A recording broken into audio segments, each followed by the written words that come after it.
কোনো রকম মাল্টিমিটার ছাড়া সোল্ডারিং আয়রন বা তাতাল কোনো রকম কোনো কিছুর দরকার লাগবে না এই এলইডি বাল্বটা রিপেয়ারিং করার জন্য। কোনো রকম পার্টস খরচা হবে না, একদম ফ্রিতে আপনারা এই ধরনের এলইডি বাল্বগুলো রিপেয়ারিং করতে পারবেন নিজেরা নিজেদের বাসা বাড়িতেই। এইখানে দেখতে পাচ্ছেন আমার কাছে 9 ওয়াট এলইডি বাল্ব আছে।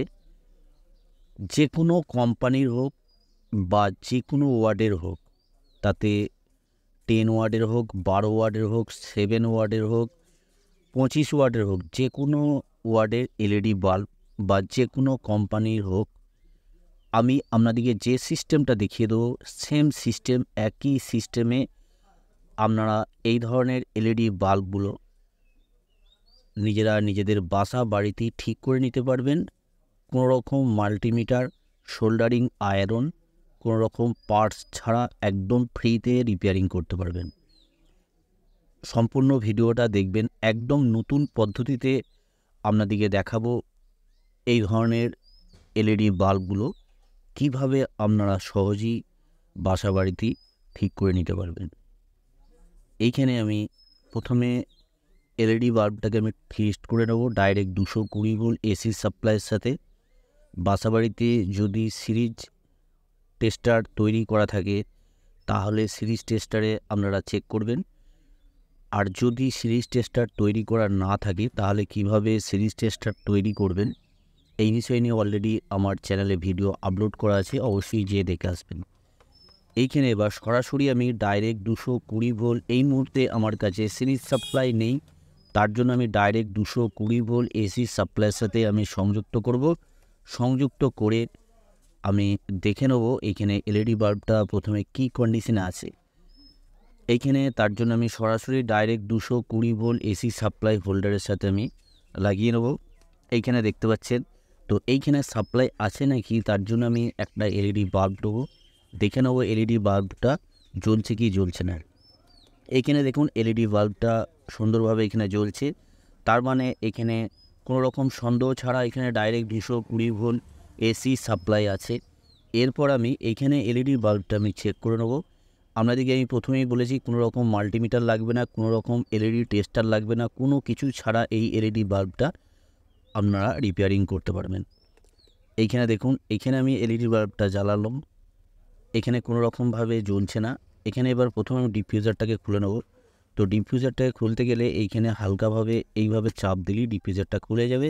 এইখানে দেখতে পাচ্ছেন ডিফিউজারটা খুলে গেল। এইখানে দেখুন এবার প্রত্যেকটা যে এসএমডি এলইডি আছে এইখানে যেটা দেখতে পাওয়া যাচ্ছে একদম পরিষ্কার আছে, কোনো রকম ব্ল্যাক কালার নেই, কোনো কিছু নেই। এবার আপনাদেরকে বলে দেবো কীভাবে মাল্টিমিটার ছাড়া প্রথমে আপনাদেরকে বুঝে নিতে হবে ভিতরে যে ডাইভার সার্কিটটা থাকে এই ডাইভার সার্কিটটা ঠিক আছে কি নাই। তো ডাইভার সার্কিটটা ভালো আছে নাকি সেটা চেক করার পদ্ধতি আপনাদেরকে আমি দেখিয়ে দেবো, কোনো রকম মাল্টিমিটার ছাড়া বা কোনো রকম টেস্টার ছাড়া। এখানে দেখুন এই ধরনের যে ডাইভার সার্কিটগুলো দেখতে পাচ্ছেন, এই ধরনের ডাইভার সার্কিট এলইডি বাল্বের ভিতরে থাকে। প্রথমেই আপনাদেরকে বলেছি যে কোনো কোম্পানির হোক বা যে কোনো ওয়ার্ডের হোক, গ্যারান্টিযুক্ত যে এলইডি বাল্বগুলো আছে সেই এলইডি বাল্বের ভিতরে এই ধরনের ডাইভার সার্কিট অবশ্যই থাকবে, আর এই ডাইভার সার্কিটের ওপরে এমসিবিসিপি প্যানেলটা থাকবে। ভিতরে ডাইভার সার্কিটটা যদি খারাপ থাকে তাহলে এইখানে আউটপুট ভোল্টেজ আসবে না, আর আউটপুট ভোল্টেজ যদি না আসে এইখানে কোনো রকমভাবে এমসিবিসিপি প্যানেলটা জ্বলবে না। এই এমসিবিসিপি প্যানেলটা জ্বালাতে গেলে 80 থেকে 100 ভোল্টেজ ডিসি দরকার হয়। যখন এখানে 80 থেকে 100 ভোল্টেজ যখন থাকে না তখন কোনো রকমভাবে এই এমসিবিসিপি প্যানেলটা জ্বলবে না। তো এইটা চেক করার জন্য এখানে ডাইভার সার্কিটটা প্রথমে ঠিক আছে নাকি এটা চেক করার জন্য আপনাদেরকে আমি পদ্ধতি দেখিয়ে দেবো, একদম নতুন পদ্ধতি। সেই পদ্ধতিটা যদি ফলো করেন তাহলে আপনাদের কোনো রকম মাল্টিমিটার লাগবে না বা কোনো রকম কোনো কিছু টেস্টার লাগবে না। এইখানে দেখুন, এখানে আমি সরাসরি সাপ্লাইয়ের সাথে সংযুক্ত করব। সাপ্লাইয়ের সাথে যখন সংযুক্ত করব এইখানে দেখতে পাচ্ছেন এইখানে সরাসরি আমি সাপ্লাইয়ের সাথে সংযুক্ত করলাম। এইখানে দেখুন কোনো রকমভাবে এলইডি জ্বলছে না, ওপরে যে এমসিবিসিবি প্যানেলটা আছে এমসিবিসিবি প্যানেলটা কোনো রকমভাবে জ্বলছে না। এবার আমাদেরকে লক্ষ্য রাখতে হবে, এইখানে দেখুন আপনাদেরকে একটা ট্রিক্স আমি দেখিয়ে দিই। এই ধরনের যে চিমটিগুলো থাকে চিমটিটা অবশ্যই কভার দেওয়া হতে হবে বা আমি আপনাদেরকে আরেকটা সিস্টেম দেখিয়ে দিই কোনো রকম চিমটি ছাড়া কীভাবে এই কাজটা করবেন। এই ধরনের এক টুকরো তার আপনাদের লাগবে, এই ধরনের এক টুকরো তার আপনারা নিয়ে নেবেন। এইখানে দেখুন আমি প্রথমে আরেকবার আমি এসির সাপ্লাইয়ের সাথে সংযুক্ত করব, সংযুক্ত করে আপনাদেরকে দেখিয়ে দেবো ড্রাইভার সার্কিটটা ঠিক আছে নাকি, কীভাবে সহজেই আপনারা বুঝতে পারবেন কোনো রকম মাল্টিমিটার ছাড়া। এখানে তারটাকে আমি ভালো করে মিশিয়ে নিচ্ছি। তো এই ধরনের তার প্রায় বাসা বাড়িতেই থাকবে। এই তারগুলো আশা করছি আপনাদেরকে কেনার দরকার পড়ে। এইখানে হোল্ডারের সাথে আমি সংযুক্ত করব একবার, এইখানে আমি সংযুক্ত করলাম। তো এইখানে দেখতে পাচ্ছেন আমি সংযুক্ত একবার করলাম, করার পর এইখানে আপনাদেরকে যে কাজটা করতে হবে আপনাদেরকে দেখিয়ে দিই, একদম নতুন টিক্স, এইভাবে কেউ আমাদেরকে বলে দেবে না। তো দেখুন এইখানে এবার আমি এইখানে যে দুটো তার আছে, এইখানে যে দুটো তার বেরোচ্ছে এইখানে আমি শর্ট করব। তো এইখানে দেখতে পেলেন একটা ফায়ারিং হলো। এই ধরনের যদি ফায়ারিং হয়, আরেকবার আপনাদেরকে দেখিয়ে দিচ্ছি, কোনো রকম মাল্টিমিটার ছাড়া আপনারা চেক করতে পারবেন এই ড্রাইভারগুলো যে ভালো আছে কি খারাপ আছে। দেখুন এই যে ড্রাইভারটা ভালো আছে না খারাপ আছে, কোনো রকম মাল্টিমিটার লাগবে না। আমি আপনাদেরকে আরেকবার চেক করে দেখিয়ে দিচ্ছি। এখানে দেখতে পাচ্ছেন এখানে আমি সরাসরি হোল্ডারে সংযুক্ত করলাম। হোল্ডারে সংযুক্ত করার পর আমি এইখান থেকে সাপ্লাইটা খুলে নেব। এইখান থেকে একবার আমি এখানে দেখতে পাচ্ছেন এইখানে এই মুহূর্তে আমার কাছে ডাইরেক্ট 220 ভোল্ট এসি সাপ্লাই আছে। দেখতে পাচ্ছেন এলইডি এখানে জ্বলছে, ইন্ডিকেটারটা জ্বলছে, তার মানে পুরোপুরিভাবে সাপ্লাই আছে। সাপ্লাইটা আমি একবার খুলে দেবো। এখানে পুরোপুরিভাবে সাপ্লাই আমি ওপেন, কোনো রকম সাপ্লাই দিয়ে এই কাজটা করবেন না। সাপ্লাইটা আমি এখন খুলে দিলাম। খুলে দেওয়ার পর এইখানে দেখুন এইখানে যে দুটো আউটপুট তার আসছে এই তারে আমি টাচ করব। এইখানে তো দেখতে পেলেন একটা ফায়ারিং হলো বা একটু, তো এই ফায়ারিংটা হওয়া মানেই জানবেন ভিতরে যে ড্রাইভার সার্কিটটা আছে ড্রাইভার সার্কিটটা পুরোপুরিভাবে ঠিকই আছে, কোনো রকম সমস্যা নেই। উপরে যে এমসিবিসিবি প্যানেলটা আছে এই এমসিবিসিবি প্যানেলটা খারাপ আছে। এবার আপনাদেরকে আরেকবার আমি সরাসরি সাপ্লাই দেবো, ডাইরেক্ট 220 ভোল্ট এসি সাপ্লাই দেবো দিয়ে এবার এইখানে যে এমসিবিসিবি যে এখানে প্যানেলটা আছে, এখানে প্যানেলের উপরে যে এসএমডি যে এলইডিগুলো আছে এই এলইডিগুলো ভালো আছে কি খারাপ আছে সেটা চেক করার জন্য এবার আপনাদেরকে পদ্ধতি দেখিয়ে দেবো। এইখানে এবার সরাসরি আমি হোল্ডারে সংযুক্ত করব। হোল্ডারে সংযুক্ত করার পর এইখানে দেখুন এবার আমাদেরকে যে কাজটা করতে হবে, এই ধরনের যে তারটা আমি নিয়েছিলাম এই তারটা আমি এইভাবে প্রত্যেকটা এসএমডি এলইডিকে আমি চেক করব। এইখানে প্রত্যেকটা এসএমডি এলইডিকে আমি টাচ করব। এইভাবে আমি প্রত্যেকটা এসএমডি এলইডিকে টাচ করব। টাচ করে দেখব জ্বলছে কি জ্বলছে না। এইখানে আমি টাচ করার পর যখন টাচ করব, যদি যে এসএমডি এলইডিটা টাচ করব সেই টাচটা করার পর যদি জ্বলে তাহলে জেনে নিতে হবে ওই এসএমডি এলইডিটা খারাপ আছে। এইখানে দেখুন এইখানে এই এসএমডি এলইডিটা হালকা একটু ব্ল্যাক আছে, ওই জন্য এইটা আমি টাচ করছি। তো এখানে টাচ করে দেখব, তো দেখতে পাচ্ছেন এইখানে কোনো রকমভাবে এই মুহূর্তে জ্বলছে না। তো এখানে আমি প্রত্যেকটা এসএমডি এলইডিকে চেক করব, চেক করে দেখে নেব কোন এসএমডি এলইডিটা টাচ করার পর জ্বলছে। এখানে আমি প্রত্যেকটা এসএমডি এলইডিকে চেক করে দেখে নেব। এইভাবে প্রত্যেকটা এসএমডি এলইডিকে আপনারা চেক করে দেখবেন। এরকম এইভাবে প্রত্যেকটা এসএমডি এলইডিকে চেক করে দেখতে হবে একটু কষ্ট করে। তো দেখতে পাচ্ছেন এটা টাচ করার পর হালকা একটু ব্লিঙ্কিং হচ্ছে। তারপরে এসএমডি এলইডিকে টাচ করব, টাচ করে দেখব জ্বলছে নাকি। এটাও জ্বলছে না। এটাকে টাচ করে দেখব জ্বলছে কি জ্বলছে না। তো এটাও জ্বলছে না। এটাকে আমি টাচ করে দেখব। প্রত্যেকটা এসএমডি এলইডিকে এইভাবে আমি টাচ করে দেখব। তো যে এসএমডি এলইডিটা টাচ করার পর পুরো এলইডি বাল্বটা জ্বলবে সেই এসএমডি এলইডিটাকে আমি ঠিক করে নেব। তো এইখানে দেখুন জ্বলছে না। এইখানে আমি এই এসএমডি এলইডিটা চেক করব, এতেও জ্বলছে না। এইখানে রিপিট করে আরেকবার আমি এই এসএমডি এলইডিটাকে চেক করব, যেহেতু এটা ব্ল্যাক হয়ে আছে আমি ভালো করে দেখে নেব। এইখানে দেখুন টাচ করার পর পুরোপুরিভাবে এলইডি বাল্বটা জ্বলছে।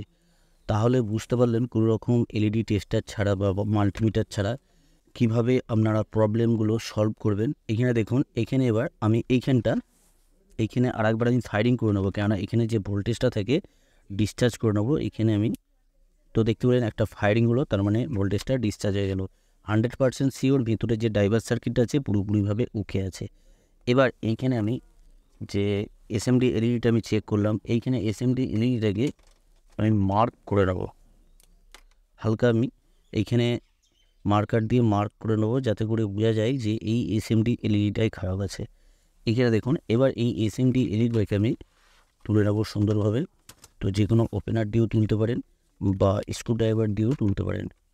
তো আমি এখানে ওপেনার দিয়ে এইখানে এই এসএমডি এলইডিটাকে আমি তুলে নেব, এইভাবে তুলে নেব। তুলে নিলাম। তুলে নেওয়ার পর এই জায়গাটা আমি ভালো করে পরিষ্কার করে নেবো, যাতে করে এই কাজটা করতে আমাদের সুবিধা হয়। কোনো রকম পার্টস ছাড়া একদম ফ্রিতেই এই কাজটা করতে পারবেন, কোনো রকম খরচা ছাড়া। এইখানে দেখুন ভালো করে আমি পরিষ্কার করে নিলাম। এইখানে আপনারা একটা জিনিস লক্ষ্য করবেন, আমি আপনাদেরকে দেখিয়ে দিচ্ছি। এখানে পরিষ্কার করার পর আমি দেখিয়ে দিচ্ছি। এইখানে দেখুন দুটো পয়েন্ট আছে, একদিকটা প্লাস আর একদিকটা মাইনাস হবে। একদিকটা ছোটো পাতি আছে আর একদিকটা বড় পাতি আছে। এইখানে যে কাজটা করলে আপনারা এই এলইডি বাল্বগুলো আবার দীর্ঘদিন ব্যবহার করতে পারবেন।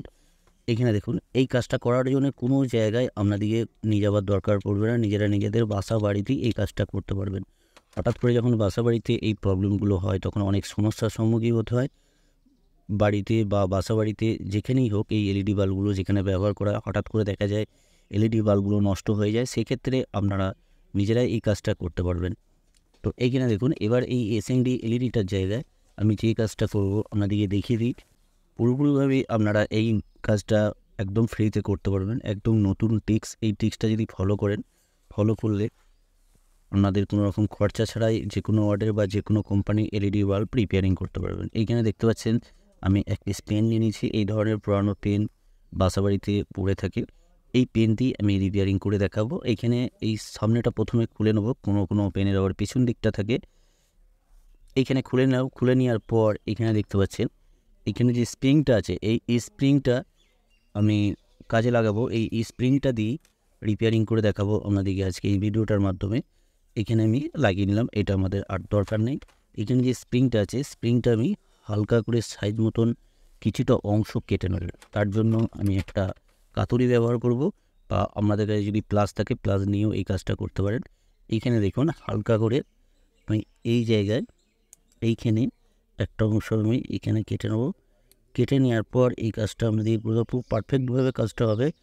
তো এইখানে আমি একটা অংশ আমি একটা পেঁয়াজ কেটে নিচ্ছি। এইখানে একটা পেঁয়াজ আমি সুন্দরভাবে কেটে নেবো। এখানে কেটে নিলাম। কেটে নেওয়ার পর এইখানে দেখুন এইখানে যে টুকরোটা, এই টুকরোটা দিয়ে এই এলইডি বাল্বটা রিপেয়ারিং করা সম্ভব। তো দেখুন এখানে দেখতে পাচ্ছেন এই টুকরোটা। তো এই টুকরোটা আমি এইখানে সুন্দরভাবে এখানে লাগিয়ে নেবো। এইখানে চিমটি দিয়ে আমি সুন্দরভাবে লাগিয়ে নেবো এই জায়গাটায়। এইখানে দেখুন এই জায়গাটা আমি সুন্দরভাবে এইখানে লাগিয়ে নেবো, যাতে করে দুটো পয়েন্টের সাথে টাচ হয়। দুটো পয়েন্টের সাথে টাচ হওয়া মানে এইখানে এলইডি বাল্বটা পুরোপুরিভাবে ওকে হয়ে যাবে। এবার কি করব, এখানে আমি হালকা করে এখানে যে কোনো কালারের আপনারা টেপ নিতে পারেন। আমি ব্ল্যাক কালারে নিয়েছি। তো টেপটা যেন আটা হয়, ভালো পরিষ্কার। যদি বেশি আটা না থাকে তাহলে কী হবে, লুজ কন্টাক্ট হবে। এইখানে আমি কাঁচি দিয়ে ভালো করে সুন্দরভাবে কেটে নেব। কেটে নেওয়ার পর আমি সুন্দরভাবে এখানে লাগিয়ে নেব। এখানে দেখুন সাইজ মতন আমি কেটে নেব। কেটে নিয়ে আমি সুন্দরভাবে এই জায়গাটায় লাগিয়ে নেব। লাগিয়ে নিলে কী হবে, তাহলে আর কোনো রকম লুজ কন্টাক্ট হবে না। এইখানে দেখুন এইখানে আমি সুন্দরভাবে এইভাবে আমি লাগিয়ে নিচ্ছি। লাগিয়ে নেওয়ার পর এইখানে লাগানোর সময় আপনাদেরকে প্রথমেই বলেছি আটাটা ভালো হতে হবে, কেন আটা যদি না ভালো হয় তাহলে কিন্তু এই কাজটা করা অসম্ভব হয়ে পড়বে। তার জন্য যে টেপটা আপনারা লাগাবেন, তো টেপটা অবশ্যই ভালো আটা থাকতে হবে। আটা না থাকলে কিন্তু এই কাজটা করা অসম্ভব হয়ে যাবে। এইখানে দেখুন এইখানে এবার সুন্দরভাবে এই দিক দিয়ে লাগিয়ে নেব। এইখানে এই দিক দিয়ে লাগিয়ে নেব। লাগিয়ে নেওয়ার পর আপনাদেরকে লাগিয়ে নিয়ে দেখাচ্ছি। তো এইখানে দেখুন এইখানে এই যে স্প্রিংটা এখানে যে লাগাচ্ছি আমি, স্প্রিংটা পুরোপুরিভাবে এইখানে যে দুটো পয়েন্ট আছে আপনাদেরকে দেখিয়ে দিলাম, এই দুটো পয়েন্টে পুরোপুরিভাবে টাচ থাকতে হবে। দুটো পয়েন্টে যদি না টাচ থাকে তাহলে কিন্তু এলইডি বাল্বটা জ্বলবে না। এখানে আমি সুন্দরভাবে লাগিয়ে নেব। এইখানে লাগানোর পর আপনাদেরকে এবার দেখিয়ে দেবো কীভাবে এই বাল্বটা জ্বালাবো।